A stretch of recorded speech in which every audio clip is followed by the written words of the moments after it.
This was made in 1947. It's a pretty rare game. There's only a few known examples that exist.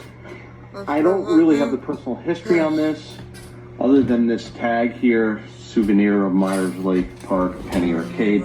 But other than that, I don't know really where the game came from. It looks like a skee ball game, and it's unique in that it's got a barrel in the back that's motorized, that rotates around, and then you're trying to get 8 plastic skee balls, but they're only about this big, into one of the holes. If you get it into the barrel, as the barrel rotates around, it dumps it in the back, hits a buzzer, and you get the ball back. So you can see it says Tom, returns the ball, plus you get 100,000 points. Everything else is kind of 10,000-ish. Lower hole, 10,000, 20,000, 30,000, 40,000. What's really interesting, though, is this bottom hole is actually a kick out. So if you actually scrub the ball and get this lowest amount, it then kicks it into the 20,000 hole. And sometimes it misses, so it does some repeat tries. So actually just scoring the lowest hole can get you at least 30,000 points, if not more, which is kind of an interesting gameplay option. The other thing that's interesting about it is that the balls load through here, and then they come to like a pinball shooter rod. So you manually have to push this to load the balls up, kind of like a pinball machine, pre-1965.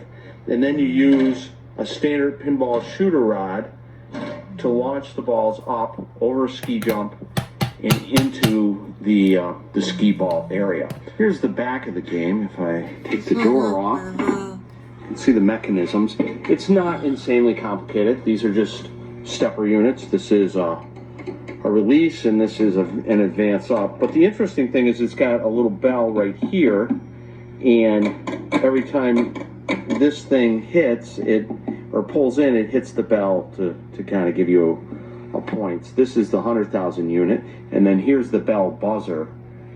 But the ball basically comes through here and then drains back down through. It uses a rectifier on the top of the transformer, an old selenium rectifier. But there's not a lot to this game. It's fairly easy. The one thing that's interesting, you can see here's the motorized barrel assembly. One thing that's interesting is after you start a game, or after you end a game, the barrel will keep rotating for another 30 seconds or a minute.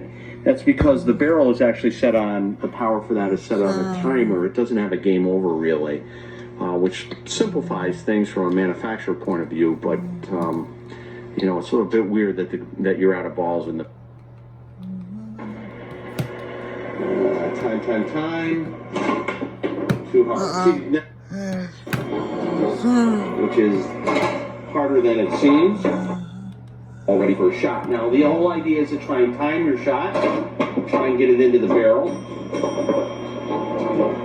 which is harder than it seems. Time. Too hard. See, now it's in the kick out, and it kicks me back to 20,000. Let's try and get it in the barrel. It's a lot harder than it seems, trust me.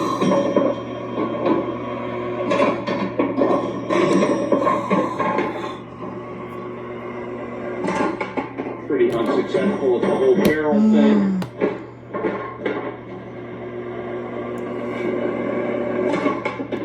It takes a touch to really get it to go in the barrel.